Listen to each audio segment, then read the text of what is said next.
Basta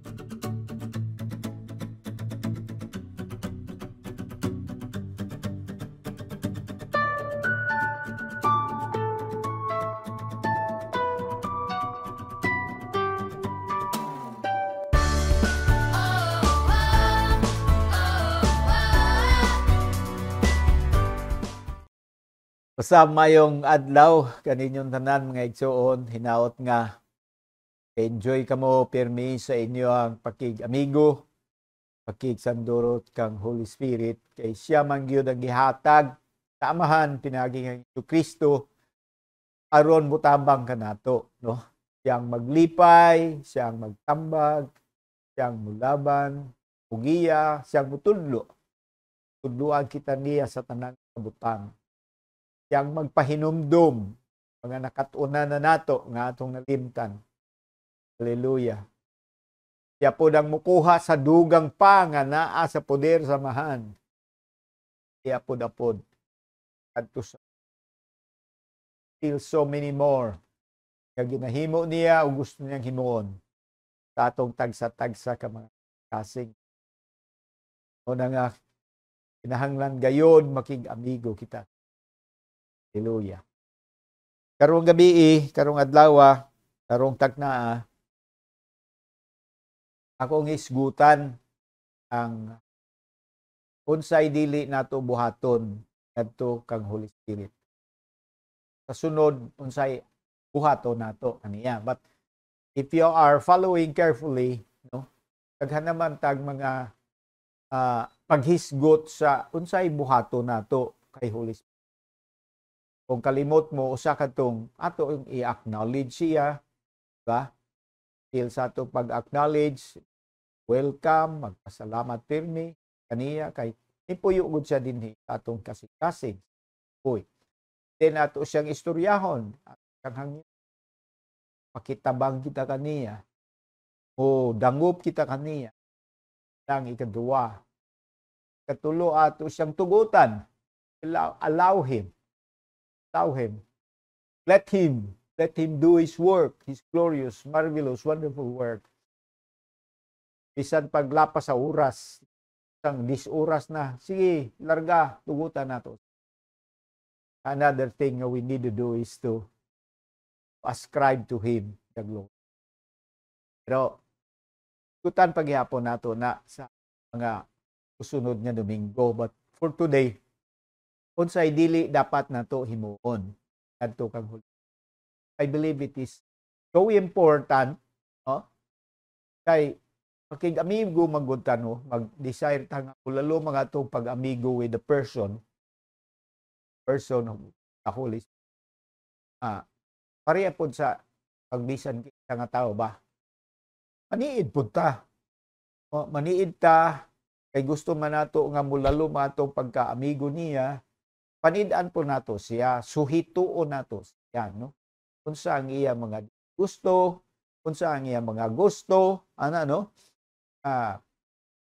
Sample may tungod sa pagkaon, unsa ay gusto niya. Butoy atong ihatag katong gusto niya.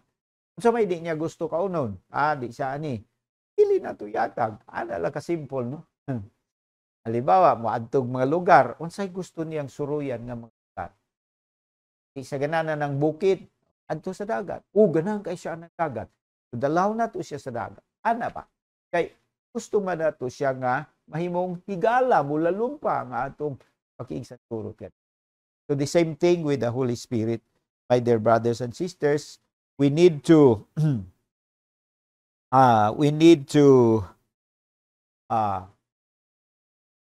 learn some things about him that will help us na ma-develop pa ang ato ang pakig-amigo kaniya. So, karong takna ato kanang hisgutan. Unsa ang dili nato buhaton kaniya? Mabasa nato sa Episo 4 versikulo 30. Ephesians 4 verse 30. Si Apostle Paul, isa sa mga apostoles nga labihan gayod ang iyang kahibalo mahitungod sa Holy Spirit. amigo kaayo niya ang Holy Spirit, no? Pirmi niya gikaistorya ang Holy Spirit, as we all know from our study of the book of Corinthians. We found out that Paul would spend time frequently, often, always, talking to the Holy Spirit using the spiritual language, which is tongues. Tongues is a spiritual language or language of the Spirit. And he would spend time talking in tongues, praying in tongues. And because of that, he has deepened greatly his relationship with the Holy Spirit, his friendship with him. And it was to him that the Holy Spirit chose to reveal so many important Bible truths, no? Christian truths, which later on we know. We read them in the scriptures, in the Bible. Hallelujah. So here in Ephesians 4 verse 30, Paul has this to say, do not grieve the Holy Spirit of God, with whom you were sealed for the day of redemption. Ayaw ninyong pakasuba ang balang Espiritu sa Diyos, diin kamo gisilyuhan alang sa adlaw sa paglukat. So unsa ang dili nato dapat buhaton nga we start first with the negative, then later on we go to the positive, maybe next following Sundays.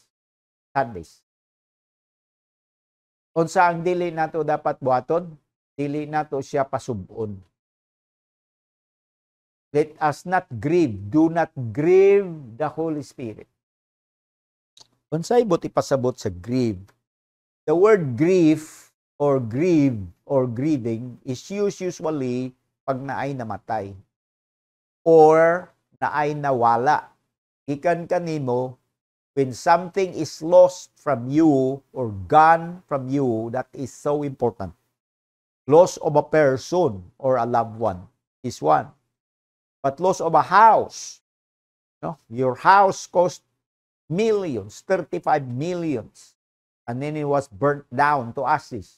You will grieve because you lost your house. You lost of job. You loss of business opportunity. So we grieve because something or someone is lost. So what grieves the Holy Spirit? Ingon siya, do not grieve the Holy Spirit. Ayaw pasuba. Nang masubo ka because you lost something. No? It is an inner, deep na sadness. When you are grieving, it sadness na tuwa sa ilalom. Some people would mourn for days and weeks because they lost their father, lost their mother. They grieve an almost unbearable and uncomfortable na kagulanan. So here, the Apostle Paul says to the Christians in Ephesus, do not grieve the Holy Spirit of God. Unsa may makagrieve sa Holy Spirit of God? Daghang kaayong mga giistorya si Paul in this chapter, beginning with verse 25, he talks about some sins, no, or deeds that would grieve the Holy Spirit. And then, immediately after verse 30 is verse 31, no, wherein also will result in grieving the Holy Spirit. But first, let's read verse 25. Therefore, each of you must put off falsehood and speak truthfully to his neighbor, for we are members. We are all members of one body. In short, lying. No? Lying or saying something that is not true, something that is false, will grieve the Holy Spirit. Pag istorya kag bakak, ba? Pag sulti kag dili tinuod, no? Makapasubo niya. Makapasubo niya. Abi ninyo, common kaayo ang lying, ba? Common kaayo ang lying. No. Pero dito sa pinadayag, but the cowardly, the unbelieving, the vile, the murderers, the sexually immoral, those who practice magic arts, the idolaters, and all liars Their place will be in the fire lake of fire, burning sulfur. This is the... Imagine mo, iisara niya kategory ang liars sa mga sexually immoral, vile, unbelieving, cowardly, murderers, and etc. So, Holy Spirit, pag-grieve siya, pag nagsigi ka, o istorya dili mao, pamakak. No? Verse 26, Ephesians 4:26, in your anger, do not sin. Do not let the sun go down while you are still angry, and do not give the devil a foothold. What grieves the Holy Spirit? Anger nga wala sa lugar. Anger nga di mao. Anger nga dugay. Di ka maka-get over. Because when you are so angry and you are not immediately forgiving, you are giving the enemy a place. Sa imo ang kinabuhi. Verse 28, he was been stealing, must steal no longer. Pangawat. Ang pangawat. Simple definition, when you take something that do not belong to you without permission from the owner. Yeah, ang pangawat. Wala na sa kantidad, ha? Wala na. Piso o 1 million, the same ra na nga kawat. Kung gikuha nimo, nga wala kay bawang tag-iya. Kawat na. And then, ingon siya din na, do not let any unwholesome talk. That's verse 29. Do not let any unwholesome talk come out of your mouths. Kini common kayo ni. Unwholesome. Tama nang unwholesome. Walay pulos ba? Walay kapuslanan nga pulong. Ipasagdan lang nimo mugawa sa imong ba, no? Pag mag-istorya ka, only what is helpful for building others up according to their needs, that it may benefit those who listen. Siya dapat. Pero kasagaran, istorya lang, wa din iwa dito, unwholesome siya, mga hugaw. Kaya man ang i-amplify dinhi sa chapter 5, verse number 4. Chapter 5, verse 4, ayun siya, nor should there be obscenity, foolish talk, or coarse joking, which are out of place, but rather thanksgiving. Kabantay mo na asay dangani mo, na asay himuon nimo. Pag kani imong buhaton, na mag-grieve si Holy Spirit. Pag kani ang imong himuon, thanksgiving for example, ay malipay siya. Ang imong ba dila gigamit nimo sa siging pasalamat, malipay Holy Spirit. Pero pag ang imong ba nagasultig mga hugaw, mga hilas, nga mga istorya, no? Masubo siya. Kay mauragon ng ang gamiton nimo pagdaig sa Dios, gamiton po nimo pag-istoryag walay hinungdan. Unang masubo siya. Nawad-an manggod siyang galamiton, ibis magamit niya, dili na niya magamit because out of the same mouth nagagawas ang mga hugaw, mga green, mga laway, nga mga istorya, no? So do not let any unwholesome talk. Mao na dayon ng verse 30, do not grieve the Holy Spirit. Verse 31, get rid of all bitterness, bitterness. Kanang bitterness makapaon sana, no? Subo sa Holy Spirit. Sa manang bitterness kanang pait kay ka ba ngul-ngul ang imong kinasuluran against sa body, no? Ngul-ngul ka, gusto ka mubaos kaniya. Gina-wish nimo nga magguba siya, madaot siya kada may kag maligsan paunta ng tawhana. Ahog paunta na lubi. Pagkakaon paunta naghilo. Ana, bitter ka ana, no? Resentful ka sa imong sulod. Another is rage and anger. Kasuko o kalagot. And then brawling. Brawling and slander. No, pagpangdaot, no? Labi na gilibak nimo, wala sa diya, gilibak nimo along with every form of malice. Sama ng malis, malisyuso ba kanang nagaistorya ka nga may tinguha ka nga madaot siya. Una na ay gitawag nilag malicious intent, no? Istorya ka kunuhay tinuod pero aron mahulagway siya nga daotan. Yan. Hulagway siya nga questionable siya ang pagkatao. Kini mga sample lang ni siya dinhi pero nagpadayon siya sa chapter 5, verse 3, verse 4, then verse 5, nag-mention siya, kay kani manggutanan, makapasubo sa Holy Spirit. Na mga igsoon ng atong tinguha, bulalo mga atong pag-amigo kaniya. O nang atong tanguha, di ba? He offers us friendship. Remember, sa 2 Corinthians 13 verse 14, the grace of the Lord Jesus Christ, the love of God, and the fellowship of the Holy Spirit be with you all. We all know that in one translation, it says the communion. And in another translation, it says intimate friendship of the Holy Spirit. So He offers us intimate friendship. He offers us communion. He offers us fellowship. Hallelujah. We cannot afford, mga kaigsoon.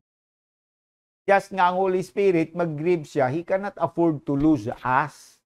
To lose us being used by God, by Him. Mawadaan manggod siya galamiton, masubo siya kay mawadaan siya galamiton. Kita untang iyang galamiton, pero nagpuyo man ta diya sa kahugaw. Mawadaan siya galamiton. Hallelujah, masubo siya. Oh, masubo siya. Imbis na asay magamit, wala na noon siya magamit. Diha sa eskwelahan, imbis na asay magamit, mahawa na siya magamit, kay ikaw nga unta na adin na, nag-apil-apil man po kag istorya ng mga way hinungdan diha. Laway ni sumpay po kag laway nga istorya, mga hilas, mga kiat, unsa na lang. Imbis ikaw unta mahimong galamiton, nawad-an si Holy Spirit og galamiton mo nang nasubo siya. Subo siya kay kung nagpagamit pa ka kay giampingan nimo ang imong kagalingon, daghan unta ang nakadungog sa maing balita. Daghan unta ang nakatilaw sa maing balita. Daghan unta ang nakaamgo sa ilang delikado nga kahimtang. Kay si Holy Spirit may magamit nga instrument. Diya sa opisina, diya sa palengke, diya sa eskwelahan, asa mga dapit. So kay wa man ka nag-amping. Wala ta nag-amping. Mga igso, mag-amping kita. Dili nato siya pasubon. Hallelujah. Nangita siya galamiton. Kay gusto niya tandugo ng kalibutan. Gusto niya patilawon sa mga maayong butang nga nasa langit. Nagiandam na nga i-distribute. Pinagi kang Kristo. Gibayra na ni Jesus tanan. Gigil na si Holy Spirit nga ipang-apon-apon. Aron ang mga tao makatilaw sa pagkamaayo sa Diyos. Tao nila pagtilaw nga ang mga galamito naghugaw-hugaw man. I say this not to condemn, but I say this to challenge each one of us to live a life that is careful. We are not saying nga mag-kuanta, murag holier than thou nga atong ano, no. Dili na mao'y punto. Ang punto mo, mag-amping ta, aron dili kita mahug ngadto sa mga bitik sa kaaway, kay nangita ang Holy Spirit, ug galamiton nga magamit niya, nga balaan pod, set apart pod, kay siya nga mo gamit ka nato, balaan man siya nga Espiritu. He is the Spirit of holiness. My dear brothers and sisters, He wishes us also live in a life of holiness. So there is a match, mga kaigsunan, between Him who will use us and us whom He will use to touch this broken world. Hallelujah. Maunang, do not grieve the Holy Spirit. Another verse that's kaato basahon is 1 Thessalonians chapter 5, verse 19 and 20. Si Pablo gyapon, Apostol Pablo gyapon ni. What to do with the Holy Spirit or what not to do with the Holy Spirit? Ini sa 1 Thessalonians 5 verse 19, nagingon si Apostle Paul, do not put out the Spirit's fire. Ingon siya, ayaw palunga ang kalayo sa Espiritu. Diba, pirmi na ito madunggan, no? Say, gamito na ito sa text, keep the fire burning. Diba? Keep the fire burning. Tuguti ang kalayo nga magdilaab. Ano? Dinhi nag-ingon siya, ayaw palungang kalayo sa espiritu. Unsa man ang kalayo sa espiritu? Nagisgot na sa iyang gana. Kagana ba? Ang sumpay mangguna na kay naka-semicolon raman na siya. So ang next verse, sa verse 20, is sumpay siya sa sentence, no? Do not treat prophecies with contempt. Ayaw tagda ang mga propesiya nga may dakong pagsaway. Nanaway ka sa propesiya, ayaw ingon ana. Meaning, do not treat lightly the manifestation of the Spirit. The workings of the Spirit. Sample lang ni siya nga working niya. No, nagsample siya og lihok, imong gisaway. Pag imo nang buhaton, nagbubo kag kalayo ba? Pare sa tao ba, nagsiga, nagbuild siya og fire. You imagine somebody trying to build a fire. It comes with firewood and everything else. And then he matches, he strike a match. There's a little fire, put it there, hoping ang budako ang kalayo. And then here you come, another person, and pour out water into the fire. May nga na siya ba? So maghatag siyang sample sa iyang lihok, panpatilaw niya, igsuon, niya, ikaw nanaway ka. Pag manaway ka, imong gipalong ang Holy Spirit. Ang iyang gana. Ganahan unta siyang maghimo og daghang pang mga butang. He is so excited to manifest many more of what is got in him. Heaven's best is in the possession of the Holy Spirit, and He is so eager to distribute this to the world, so every person in the world will have a taste of heavenly goodness. But there's just too many people, too many Christians that lives careless lives, na nahimo silang mga hinawayon sa lihok sa Espiritu sa Ginoo. No wonder ang ilang inabuhi, dili na sad nila mabati ang Espiritu sa Ginoo nga nagalihok. Bisan ikaw, di ka ganahan mo uban sa taong hinawayon. Diba? Halimbawa ako, na magsigig panaway na, uy, ganahan mo uban niya. O man sa tayo mabuhat, ani, kay kada lihok na to, saway raman sa datong madawatan. Naaman pirmi ika-komentaryo nga negatibo. Diba? O, abti kay maniid sa atong mga sayop, sa atong mga ginagmayng sipyat. Diba? O, isa pa may ganahan. Wala, dili nakaganahan. The same thing is the Holy Spirit. The desire of the Holy Spirit, the eagerness of the Holy Spirit. You know, His zeal to distribute the gifts of heaven to the world. Mapalong siya. So kung naay pagpanaway, no? Naay pagpanaway, naay pagsulti nga pataka, naay pagyaga-yaga, bordering already on blasphemy. Some people has spoken an all-out attack against the work of the Holy Spirit. This is the manifestation of the Spirit. Ganina, grieve not the Holy Spirit. Person to, diretso to sa iyang pagkasiya. Kini iyang lihok ni, do not treat prophecies with contempt. Do not put out the Holy Spirit's fire. Iyang lihok. Ang lihok niya, pag imuhang, dapat i-welcome nimo. Dapat mahinangop ka. Bisag wa ka kasabot. No? Pag dili ka sure, paniid og insakto. Pag study, palaparang imong pag-isip. Ayaw dayon maglukso ngadto sa konklusyon nga murag ikaw lang yun ang nakasabot, ikaw lang husto. Magsige pa jud kag panaway, i-broadcast pa jud nimo. I'm not talking about PCC people. Pao kamo mga buutan mo. Pero gisgutan nato ni para remember we will have to understand this properly because our heart is longing to become an intimate friend of the Holy Spirit. And here are two things that we do not want to do to Him. We should not do to Him. If we want Him to be our friend, we will not grieve Him.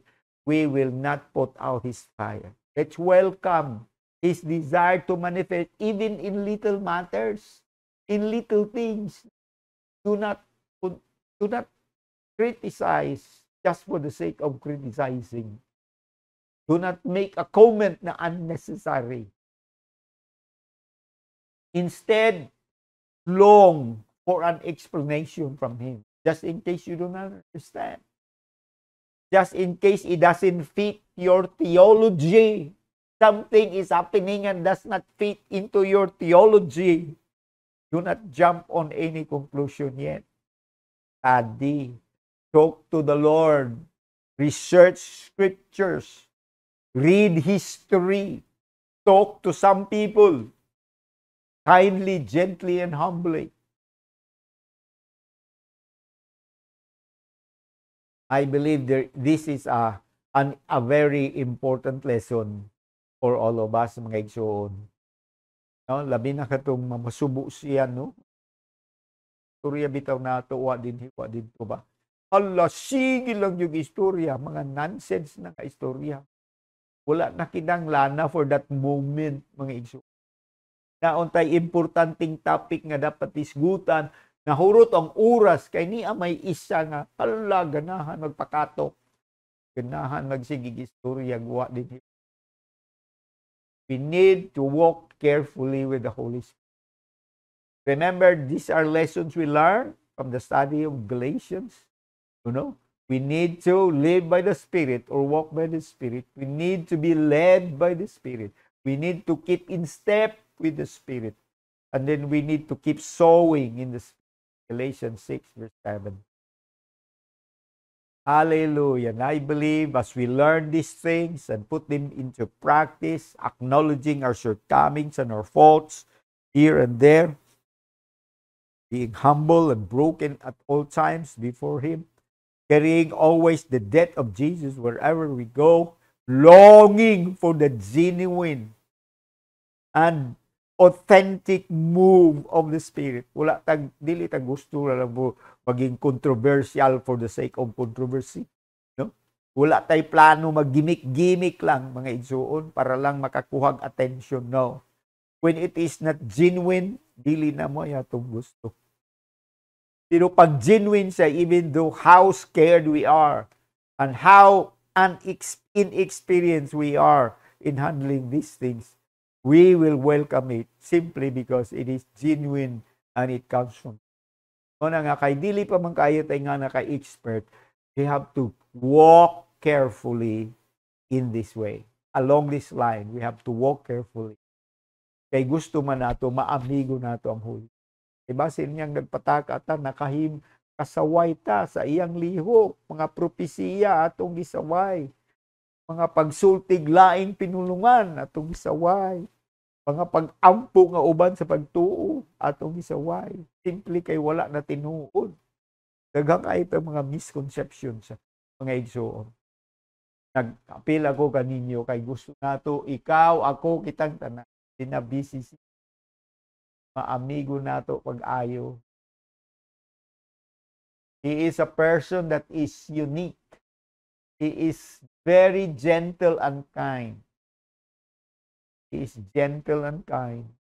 Longs for us to become friends with Him, intimate, so we can read His gestures, His actions, the blink of His eye. We will know what it means. The signal of His hands, as it were, we can immediately know what it means and act on them. Kung ang iyang ginapangita, ug na ay mga babag-ana, when we grieve Him and we put out His fire. I pray nga kita tanan makamao, relate with us. Ang makasubo kaniya, dili natin mo. Ang makapalong sa iyang tinguha, mag-bless, mag-manifest. Dili nato sa wayon. Himuo nato, ahan. Buhaton nato, kung makapalipay kaniya. Let us pray. Salamat, Holy Spirit, for reminding us, teaching us, for showing us who you are, for reminding us. Hallelujah. You are a gentle, kind person.